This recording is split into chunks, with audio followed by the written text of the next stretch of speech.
So our third chapter of audit is types of audit. Okay. We have already discussed introduction to the audit and objects of an audit. Now, how many types are there? वो अभी हम ये chapter में पढ़ेंगे. There are certain types. Actually, अगर फिर मान लेते हैं ऐसा कि ऑडिट जो है, ऑडिट का अलग अलग टाइप से उन्होंने बाइफर्केशन किया हुआ है. Let's take an example. If there are two students, ठीक है, तो दो स्टूडेंट्स का हम बिहेवियर के हिसाब से बाइफर्केट कर सकते हैं कि भाई ये गुस्से में होता है तो ऐसे बिहेव करता है, ये गुस्से में होती है तो ऐसे बिहेव करती है, ये अगर स्पोर्ट्स में जब एक्टिविटी करता है तो ऐसे बिहेव करता है, ये ऐसे बिहेव करता है. So it could be on the base of behaviour, it could be on the base of their appearances. ठीक है, कि वो कैसे दोनों अपीयरेंस है उनका, कि ये इस तरीके से कपड़े पहनते हैं, ये इस तरीके से कपड़े पहनते हैं, फेस्टिव सीजन हो तो ये ऐसे अपने आप को कैरी करते हैं, ऐसे कैरी करते हैं. सो द सेम पर्सन, यानी सेम पर्सन को हम अलग अलग तरीके से बाइफर्केट कर सकते हैं. तो same way types of audit में कैसा है, अलग अलग पॉइंट ऑफ व्यू से उन्होंने क्या किया है, ऑडिट जो है उसको बाइफर्केट किया हुआ है. कि भाई from the view point of various organisation, या तो टाइम के बेस पे कर दिया होगा, या कंटिन्यूटी के बेस पे, या फिर लॉ के बेस पे. इस तरीके से उन्होंने क्या किया है, ऑडिट को बाइफर्केट या अलग अलग टाइप में डिवाइड किया हुआ है. तो the first one is from the view point of various forms of organisation.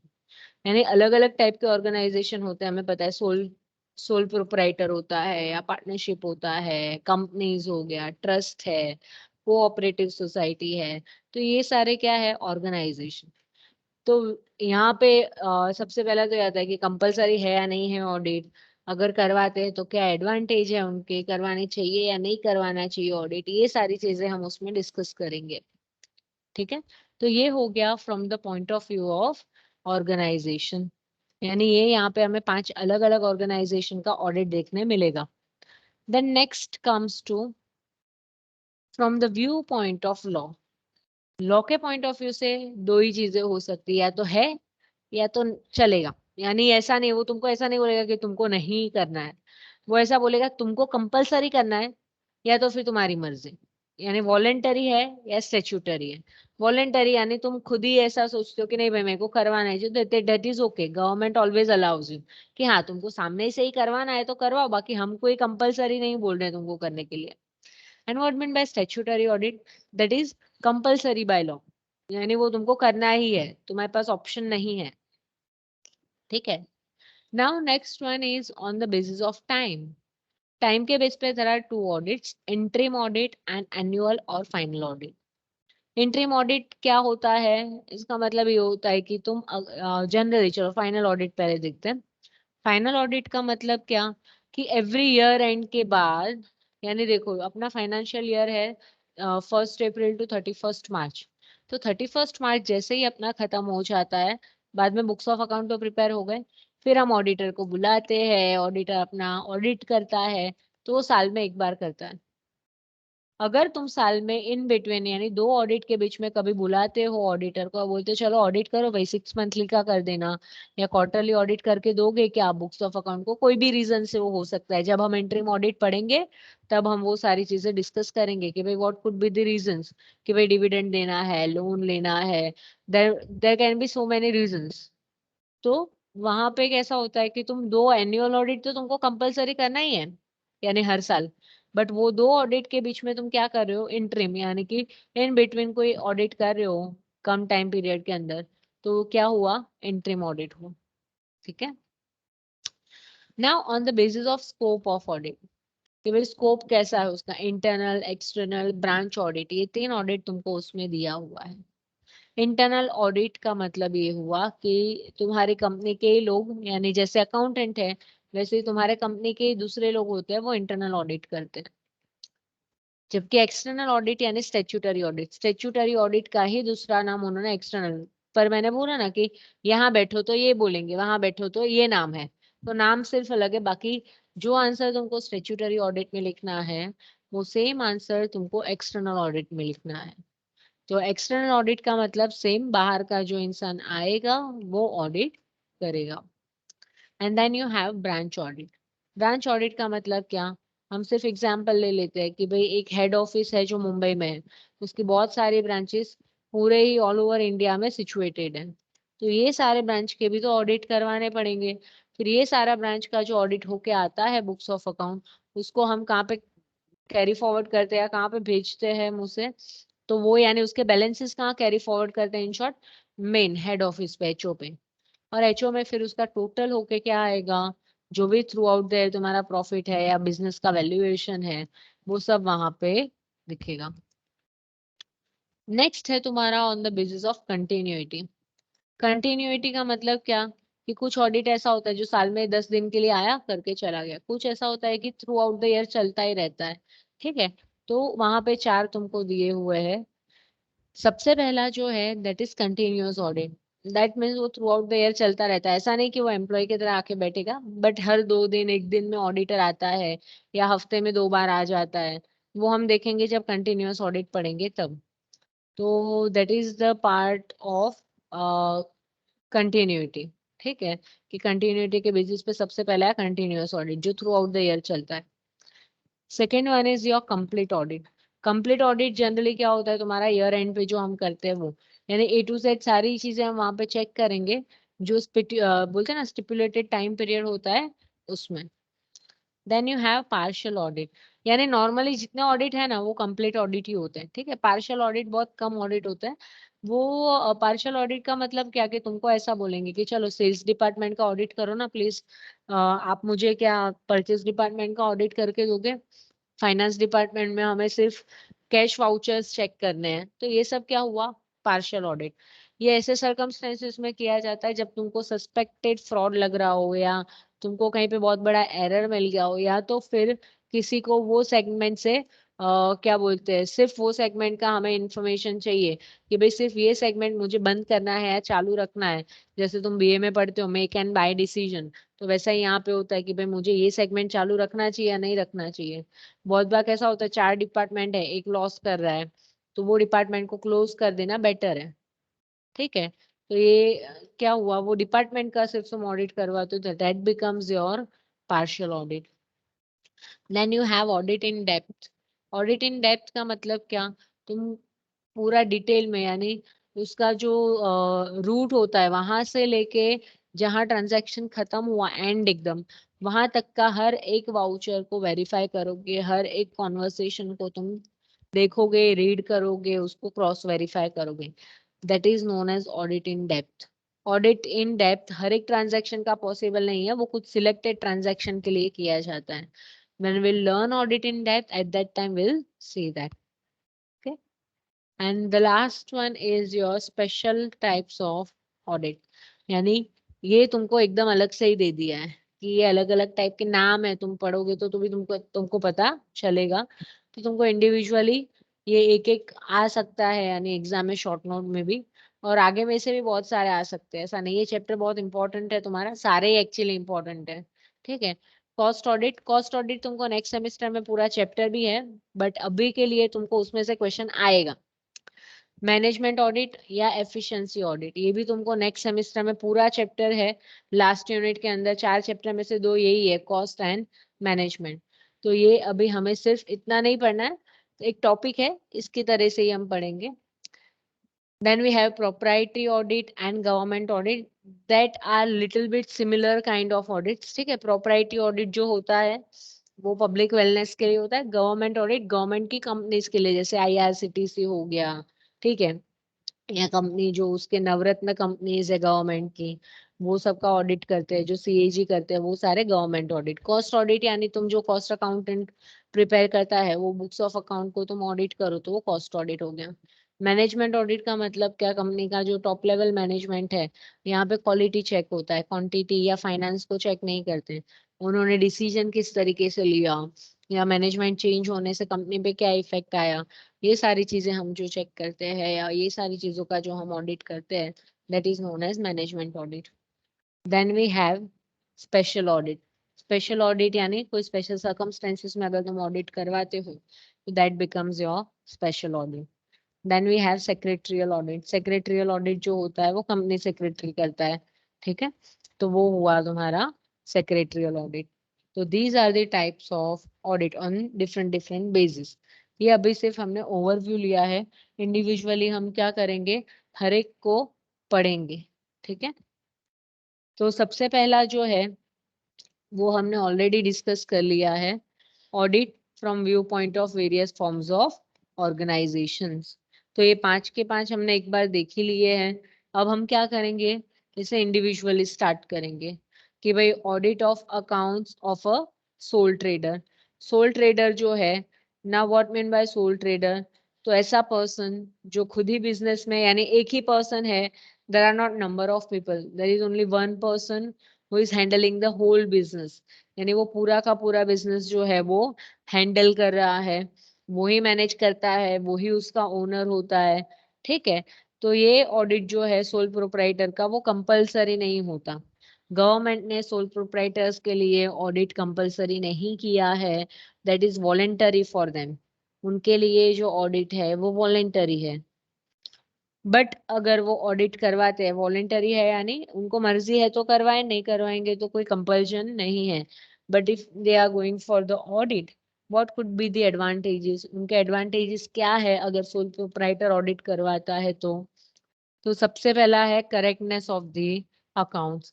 Books of accounts जो है वो करेक्ट है या नहीं, वो उसे पता चलेगा कि भाई जितने ट्रांजैक्शन होते हैं उसके यहाँ पे वो सारे के सारे ट्रांजैक्शन सही से रिकॉर्ड हुए हैं या नहीं हुए हैं, वो उसको पता चलेगा। Then moral check on the employees. Employees जो है उस पे मॉरल चेक रहेगा कि भाई जो भी मेरे यहाँ पे एम्प्लॉयज है, पूरा दिन सोल प्रोप्राइटर है, भले ही वो एक ही बंदा है बिजनेस कर रहा है, but it could be possible कि उसके यहाँ पे 150 लोग काम कर रहे हो। तो जब ऑडिट होगा तो देखो कंपलसरी नहीं है ऑडिट करना, तो वो नहीं करेगा तो एम्प्लॉय फ्री हो जाएंगे कि भाई कुछ भी कर सकते, सर को कहाँ पता चलने वाला है, ये छोटा छोटा चीज तो हम चोरी कर ही सकते हैं, या छोटी छोटी चीज का गफला कर ही सकते हैं। तो अगर ऑडिट होता है तो एम्प्लॉय को पता है, भले सर अभी नहीं देख रहे, ऑडिट के वक्त तो दिखने ही वाला है सबको। तो इसका मतलब क्या हुआ, एम्प्लॉय पे एक चेक रहता है, ठीक है। Easy for acceptance bye income tax authorities. हम बहुत बार सुनते हैं कि इनकम टैक्स का रेट बढ़ गया, इनकम टैक्स की स्क्रूटनी खुल गई। तो स्क्रूटनी ना खुले, जनरल इनकम टैक्स वाले स्क्रूटनी कब खोलते हैं, जब उनको डाउट होता है कि यहाँ पे कुछ तो गलत दिखा रहा है, वो जो इनकम दिखा रहा है वो उसने क्या किया, मैनिपुलेट किया हुआ है, ठीक है। तो उसको ये डाउट नहीं रहेगा, वो ऐसा बोलेगा कि सोल प्रोप्राइटर को तो वैसे ही ऑडिट नहीं करवाना है, फिर भी ये भाई ऑडिट करवा रहा है, दैट मीन्स कि ये खुद कॉन्फिडेंट है अपने अकाउंट्स को लेके, तो उनको डाउट नहीं होगा और वो इजीली एक्सेप्ट कर देंगे बुक्स ऑफ अकाउंट को। In case of a death of a sole proprietor, helpful for administrators। अगर उसकी डेथ हो जाती है सोल प्रोप्राइटर की, ठीक है, तो अकाउंट्स तो कोई भी गफले कर सकता है।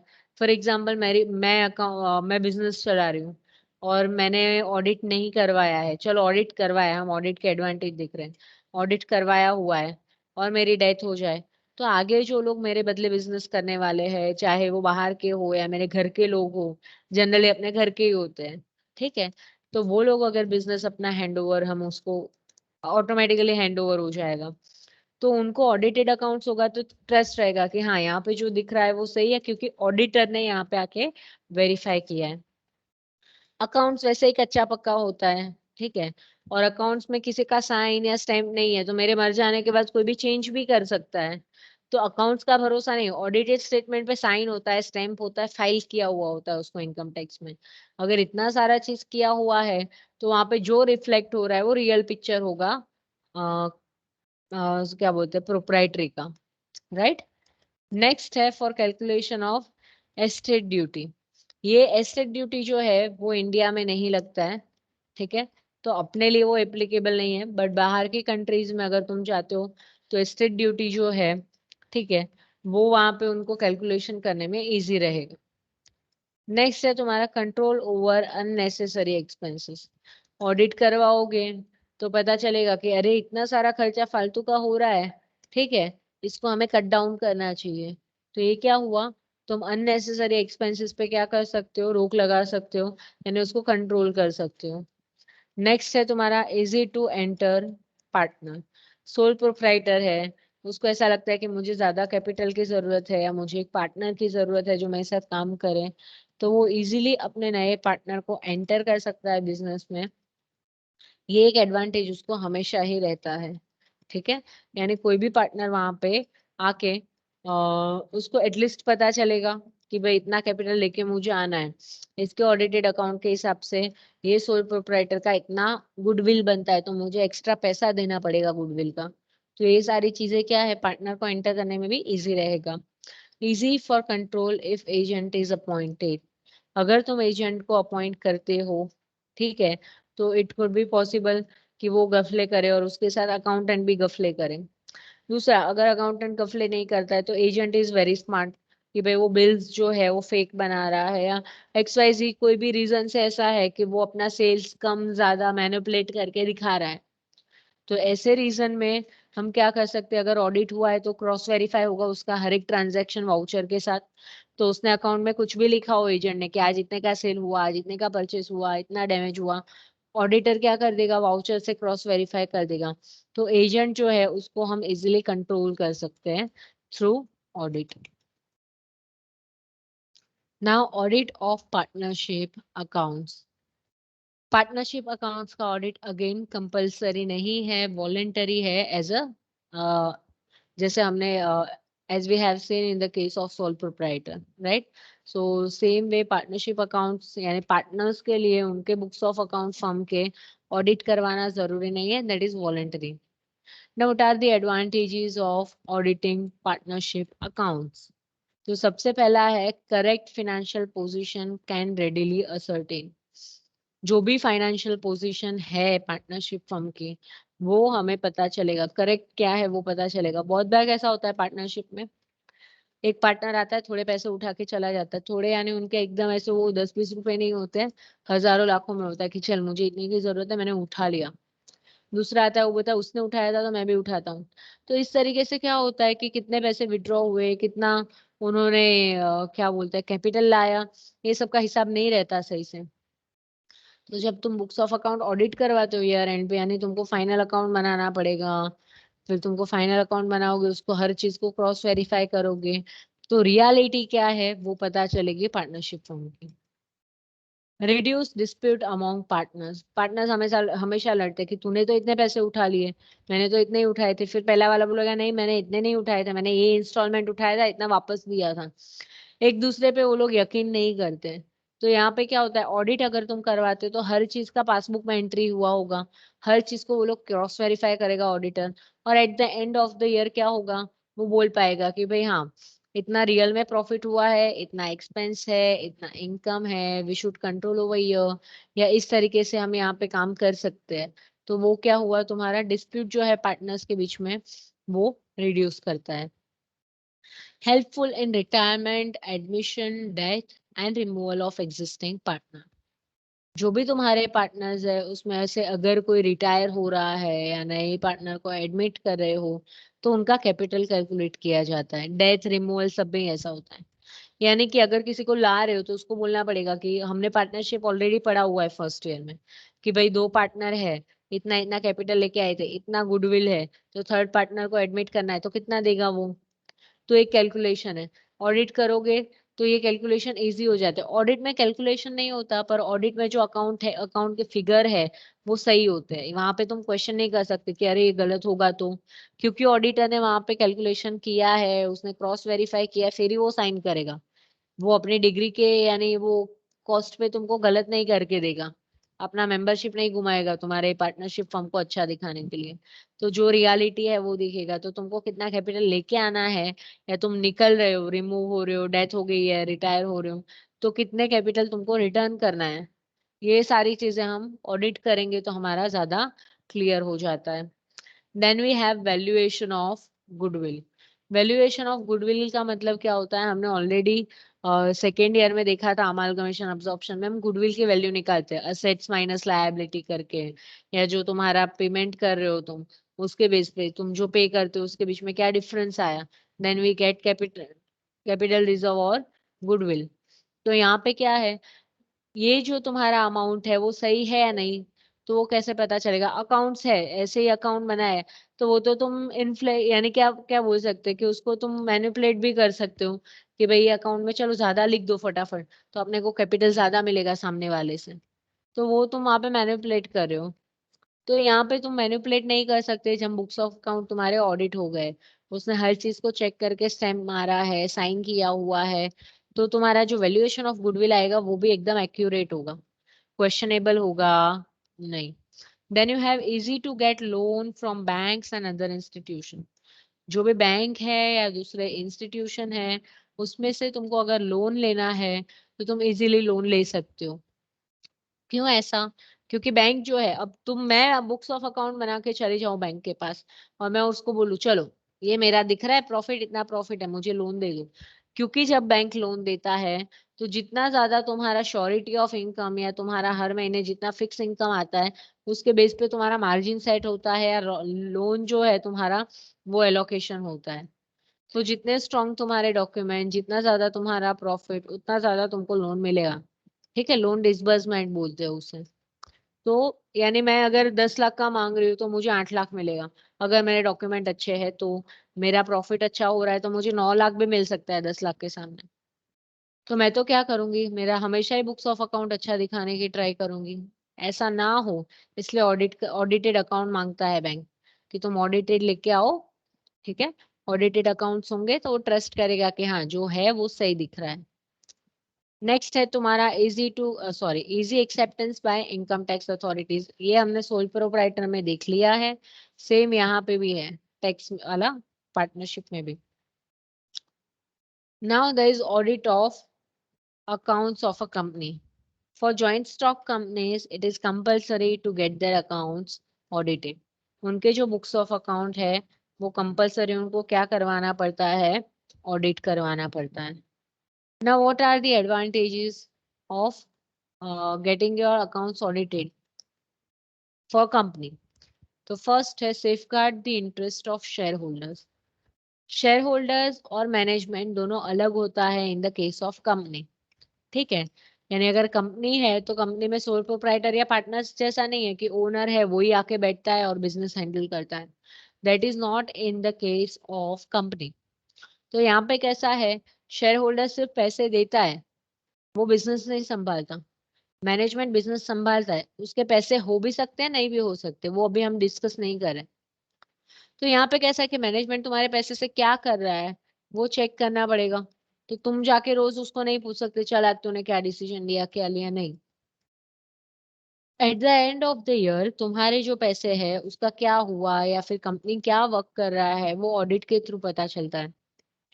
हर एनुअल जनरल मीटिंग में जो सितंबर एंड तक हो जाती है, और ज्यादातर कंपनी सितंबर में ही करती है एकदम एंड में, क्योंकि उनके ऑडिट होते होते सितंबर आ जाता है। तो अगस्त सितंबर में जो भी कंपनीज ऑडिट करवाती तो वो महीने में यानी सितंबर के मंथ में जो ऑडिटर है वो अपने books of account annual general meeting में रखेगा और बोलेगा कि ये ऑडिट किया हुआ है मैंने और ये इसका ये पिक्चर रिफ्लेक्ट हो रहा है। एक सर्टिफिकेट देता है वो, ऑडिटर का रिपोर्ट देता है वो, ये पूरा ऑडिट करके वो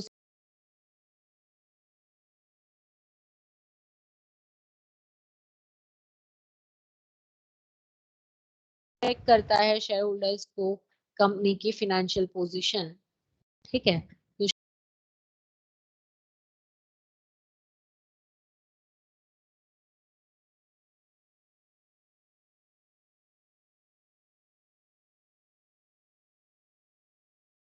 एक्ट 2013 कंपनीज एक्ट में ही बोल दिया है कि भाई तुमको क्या करवाना है, ऑडिट करवाना है। ठीक है, तो वो ऑडिट करवाएगा। अब जब तुम कंपनीज एक्ट के अंदर ऑडिट करवा रहे हो तो ऑडिटर तो लिखेगा ही कि ये चीजें इसने फॉलो की है, ये चीज इसने फॉलो नहीं की है। तो जब वो लिखने वाला है तो कंपनी क्या करेगी, हर एक चीज ऑलमोस्ट फॉलो करने की ट्राई करेगी। और जब तुम हर चीज फॉलो करते हो तो तुम उसको कंप्लाई करते हो, ऐसा बोलते हैं जो भी लॉ है उसको कंप्लाई करना है यानी उसको फॉलो करना। तो ऑटोमेटिकली तुम क्या करना स्टार्ट कर देते हो, जो भी कंपनीज एक्ट में बोला है तुम सब फॉलो करना स्टार्ट कर दोगे।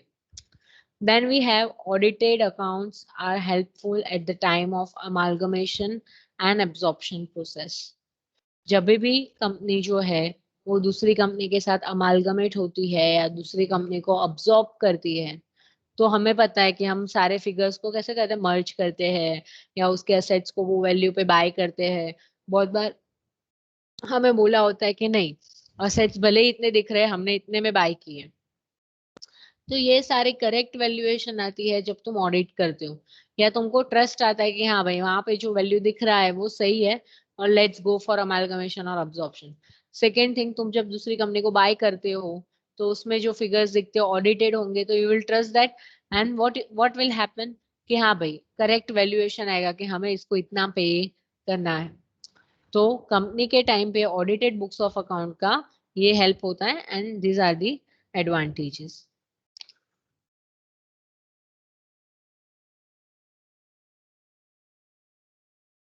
चलो, अब है नेक्स्ट तुम्हारा audit of trust accounts. Trust के केस में कैसा है कि जनरली हम ऐसा बोलते हैं कि ये हमारा जीवन ज्योति ट्रस्ट है। तो लोगों को ऐसा लगता है कि भाई ट्रस्ट यानी वो ऑर्गेनाइजेशन को चलाने वाला कोई मैनेजमेंट। ऐसा नहीं होता है। ट्रस्ट का मतलब क्या होता है, बहुत बार ट्रस्ट सिर्फ देखरेख करता है, वो ओनर नहीं होता उस चीज का फर्स्ट। और ट्रस्ट का मतलब क्या कि फॉर एग्जाम्पल बहुत सारी चीजों में ट्रस्ट का यूज होता है।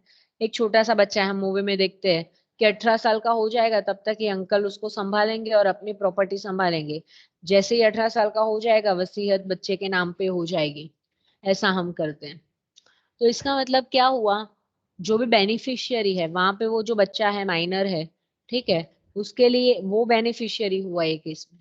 और जो प्रॉपर्टी संभालने वाले वो भाई साहब है, वो ट्रस्ट हुआ, ट्रस्टी यानी। तो ट्रस्ट इसलिए बना जाता है कि जो भी बेनिफिशियरी है जिसको आगे जाके बेनिफिट होने वाला है, उसके बिहाफ में वो अभी वर्क करेगा। ठीक है। फॉर एग्जाम्पल कोई विडो है, उसको समझ में नहीं आता कि ये प्रॉपर्टी को कैसे हैंडल करे। अब तक उसका हस्बैंड हैंडल करता था, और अब कोई भी सर्कमस्टेंसेस में कुछ हो गया तो उसको नहीं आता है, तो थर्ड पार्टी आती है और वो सब हैंडल करती है जब तक उसको सब समझ में आ जाए, जब तक उसको सारी अंडरस्टैंडिंग आ जाए सारे बिजनेस की। तो वो भी ट्रस्टी हुआ। अपने कॉलेज है, स्कूल है, यहाँ पे ट्रस्टीज है। अब यहाँ पे कैसा है, स्टूडेंट आते हैं 3 साल पढ़ते हैं, चले जाते हैं, तो they can not be owner. Teacher आते हैं, पढ़ाते हैं, सैलरी लेते हैं, तो they are also not owners. ना who is the correct owner, no one is the owner. But trustee क्या करते हैं, ये जितने भी लोग आते हैं जाते हैं वो सबका ध्यान रखते हैं। रियलिटी जो है वो हम अलग रखेंगे, ठीक है। बट ट्रस्ट का काम क्या होता है कि ये ऑर्गेनाइजेशन को सही से चलाना, ठीक है। तो ये क्या हुआ, ट्रस्टी हुआ और ट्रस्ट का काम हुआ। अब उनके बुक्स ऑफ अकाउंट ऑडिट करने से what could be the advantages. तो सबसे पहला है, ascertain the funds of trust has been utilised for the purpose intended. जो भी बेनिफिशियरी है या बेनिफिशियर के गार्डियंस है, उनको पता चलेगा कि हाँ भाई जो रीजन से ट्रस्ट क्रिएट किया गया था, ठीक है, ट्रस्ट यानी इन लोगों को, जो ज्यादा लोग हैं तो ट्रस्ट हो जाएगा पूरा ऑर्गेनाइजेशन। अदरवाइज एक ही पर्सन अगर चला है तो ट्रस्टी। बट जनरली ट्रस्ट ही होता है जब ऑडिट करवाने जाते हो तब। हम देखते हैं कि बहुत सारे चैरिटेबल ट्रस्ट होते हैं। अब इसे चैरिटेबल ट्रस्ट क्यों बोलते हैं, हम यानी उसको डोनेट करने वाले लोग क्या करते हैं, पैसे दे देते हैं। अब वो पैसे वो ट्रस्टी के नहीं है, उसको तो पैसे बाहर से मिले। सेम वे अपने कॉलेज में भी जो पैसे मिलते हैं वो उनके नहीं होते, वो बाहर से लोग देते हैं या फिर गवर्नमेंट देता है, ये लोग सिर्फ हैंडलिंग करते हैं। तो सेम वे यहाँ पे कैसा हुआ कि बाहर से लोगों ने पैसे दिया चैरिटेबल ट्रस्ट में, अब वो लोग क्या करेंगे, गरीबों में बांटेंगे, ऑर्फनेज हाउस में देंगे, जो भी एक्सरसाइज जो भी रीजन के लिए वो यूटिलाइज कर रहे हैं। तो इसका मतलब क्या हुआ, ट्रस्टी सिर्फ वो पैसे हैंडल करता है, उसका उस पे कोई भी हक या राइट होता नहीं है। तो यहाँ पे सबसे पहला रीजन यही है कि तुम्हारे बुक्स ऑफ अकाउंट तुमको क्यों ऑडिट करवाने चाहिए। तो तुम्हें जो पर्पस से, रीजन से पैसे दिए हुए हैं, फंड दिया हुआ है, वही रीजन से तुम उसको यूटिलाइज कर रहे हो या नहीं कर रहे हो, वो ऑडिट करोगे तो पता चलेगा। Trustees are free from unnecessary criticism. लोगों को हमेशा ऐसा लगता है और ऐसा ही होता है रियलिटी में, वो पैसे खाने के लिए ट्रस्टी बनते हैं कि लोगों के पैसे आए अपनी जेब भरो, बेनिफिशियरी को मिले या ना मिले। ये रियलिटी भी है। तो लोग उसको क्रिटिसाइज ना करे इसलिए वो लोग बोल देते, देखो मैंने तो ऑडिट करवाया, मैंने खाया होता तो ऑडिट में पकड़ा जाता। बट ऑडिटर में मिले जुले ही होते हैं, ठीक है, प्रैक्टिकली। तो थियोरेटिकली ऐसा है कि हाँ भाई ऑडिट करवाओगे तो उस पर कोई एलिगेशन नहीं आएगा। Next one is beneficiary are also in advantage as they are assured that funds are not misused. जो भी उसके बेनिफिशियरीज है, जो भी वो फंड का बेनिफिट लेने वाले हैं आगे जाके, ठीक है, उसको ऐसा अश्योरेंस मिलेगा कि हाँ भाई ठीक है, ऑडिट करवाया जो दिख रहा है वो सब सही होगा, तभी तो ऑडिट में आ रहा है कि हाँ भाई सब सही है, जो भी फंड मिला है वो सही डायरेक्शन में यूज हो रहा है, ठीक है, या जो भी फंड मिला है वो क्या बोलते बेनिफिशियरी के लिए ही यूटिलाइज हुआ है, तो वो क्या हुआ, ऑडिट होता है तो ये मिसयूज नहीं होता फंड का in case. Trustees can seek advice from auditor. दूसरा, ट्रस्टीज को जहां जहां नॉलेज नहीं है वो ऑडिटर के पास से क्या करेगा, एडवाइस ले सकता है। Audit of accounts of cooperative societies. Cooperative society का अगर तुम बुक्स ऑफ अकाउंट ऑडिट करवाते हो तो वहां पे तुमको कुछ पॉइंट्स दिए हैं सिर्फ। Conducted by the registrar of cooperative society.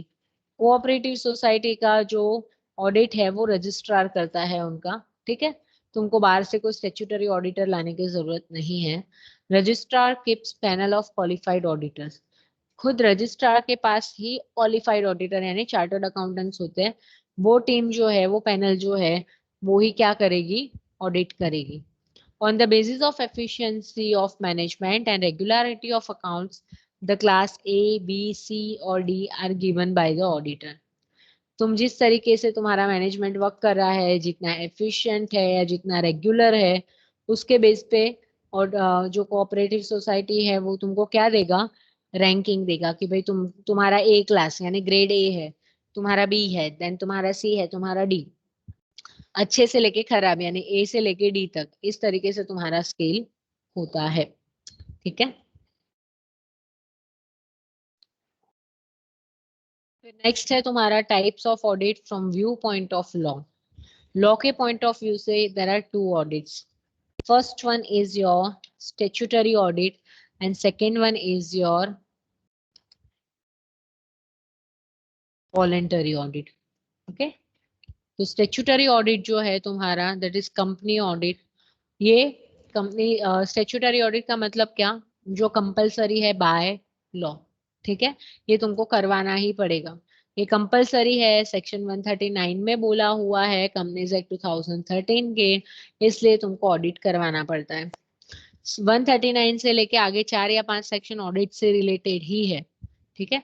For both the public and private limited, चाहे तुम्हारी कंपनी प्राइवेट लिमिटेड हो या तुम्हारी कंपनी पब्लिक लिमिटेड हो, ये दोनों ही टर्म्स हमने एसवाई बीकॉम में कंपनीज एक्ट की टर्मिनोलॉजी में पढ़ा हुआ था कि क्या डिफरेंस है दोनों के बीच में।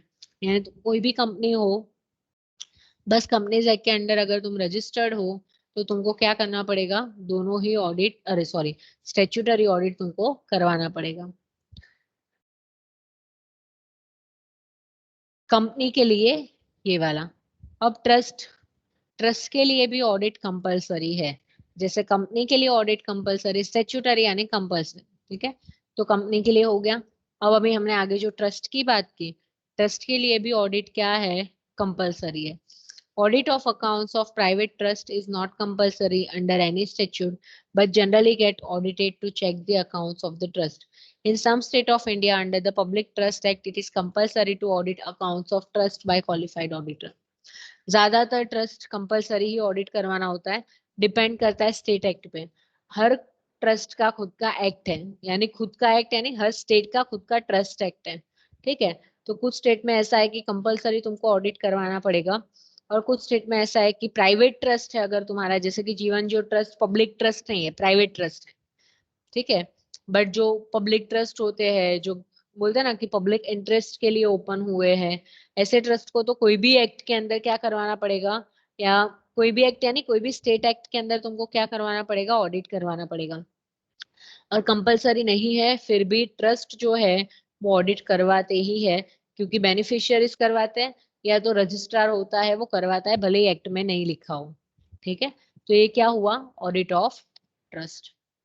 Then audit of the institutions. If institutions are created under the separate act and it is specifically written to the audit. अब बहुत सारे एक्ट कैसे हैं कि उसके खुद यानी बहुत सारे इंस्टीट्यूशन ऐसे हैं जिनके खुद के एक्ट है, जैसे LIC का खुद का एक्ट है, RBI का खुद का एक्ट है, तो ये लोग के एक्ट के अंदर ऑडिट करवाना लिखा हुआ है कि तुमको बुक्स ऑफ अकाउंट ऑडिट करवाने पड़ेंगे। हाँ, उनका जो क्या बोलते हैं स्ट्रक्चर है वो अपने जैसा नहीं होता कंपनी के जैसा, क्योंकि जरूरी नहीं है वो कंपनी हो। ठीक है, बैंक का खुद का शेड्यूल है, शेड्यूल के अंदर उनको बोला हुआ है, उसी तरीके से वो लोग अकाउंट्स मेंटेन करते हैं, उसी तरीके से वो लोग अकाउंट बनाते हैं। अगर बैंक कंपनी की तरह लिमिटेड भी है, यानी वो एज अ कंपनीज एक्ट में भी वो अगर रजिस्टर्ड है, ठीक है, करना ही पड़ता है, शेड्यूल बैंक को सबको कंपनी भी बनना पड़ता है, वो उसका क्राइटेरिया है, तो उनको कंपनीज एक्ट के हिसाब से भी ऑडिट करवाना पड़ेगा, क्योंकि दोनों को स्ट्रक्चर अलग है और दोनों को अलग तरीके से क्या होता है लॉ लागू पड़ते हैं, तो दोनों का क्या हुआ ऑडिट कंपलसरी है। गवर्नमेंट ऑडिट का मतलब क्या, कि गवर्नमेंट के जो भी बुक्स ऑफ अकाउंट्स है, गवर्नमेंट के यानी गवर्नमेंट कंपनीज की हम बात कर रहे हैं, गवर्नमेंट के जितने भी डिपार्टमेंट्स है उसकी हम बात कर रहे हैं, उनको अपने बुक्स ऑफ अकाउंट कंपलसरी क्या करवाना पड़ता है ऑडिट करवाना पड़ता है, क्योंकि उनके पास जो पैसा है वो उनका नहीं है, पब्लिक का है, सिटीजन्स का है। और उसका ऑडिट कौन करता है, CAG, controller and auditor general of India, CAG बोलते हैं उससे हम। ठीक है, तो वो हम जब गवर्नमेंट ऑडिट पढ़ेंगे तब डिटेल में देखेंगे। Then you have compulsory audit. Compulsory audit section 44AB के लिए इनकम टैक्स के अंदर लिखा है, ठीक है, कि इन इन एक ये लोग है उनको ऑडिट कंपलसरी करवाना पड़ेगा। वहां पे एक ऑडिट ये है 44 सेक्शन 44 में, कि अगर तुम बुक्स ऑफ अकाउंट जो है वो नहीं बनाते हो, यानी हम जो फाइनल अकाउंट बनाते हैं कि मुझे इतना प्रॉफिट हुआ इतना लॉस हुआ, हम बिजनेस की बात करें, तुम अब तक 3 ही हेड पढ़े हो इनकम टैक्स में, तुमने 2 हेड नहीं पढ़े, अदर सोर्स एंड PGBP नहीं पढ़ा है, तुमने salary capital gain and HP पढ़ा है, तो एक और हेड है जो इम्पोर्टेंट है, यानी दोनों इम्पोर्टेंट है, अदर सोर्सेस भी, बट PGBP जो है प्रोफेशन एंड बिजनेस में से जो तुम्हें इनकम होता है उसमें आता है 44AB। और 44AB में ऐसा बोला है कि तुम अगर बिजनेस करते हो और तुमने बुक्स ऑफ अकाउंट प्रिपेयर नहीं किए, तो तुम्हारे टोटल रिसिप्ट है, रिसिप्ट का मतलब टोटल टर्नओवर जो है, वो टर्नओवर का तुमको 8% सीधा का सीधा क्या भर देने का, टैक्स, इनकम का नहीं, टर्नओवर का। तो अब ये टर्नओवर सही है या नहीं है, उसके लिए तुमको ऑडिट करवाना पड़ेगा, इसलिए तुम्हारा 44AB में क्या हो जाता है, ऑडिट कंपलसरी हो जाता है। Same goes for sorry next one is your voluntary और प्राइवेट ऑडिट। तुम मर्जी से करवा रहे हो, जैसे सोल प्रोप्राइटर में, पार्टनरशिप में, या कोई भी अदर प्रोफेशनल पर्सन है, डॉक्टर है, इंजीनियर, दे थिंक कि भाई मेरे को ऑडिट करवाना है, वो ऐसा नहीं बोलते कि नहीं भाई मुझे प्रूव करना है मेरे को अच्छा है नहीं, वो ऑडिट इसलिए करवाते कि उनको पता चले कि भाई एट प्रेजेंट क्या सिचुएशन है उनके प्रोफेशन की या बिजनेस की। ठीक है, so with this will and the lecture.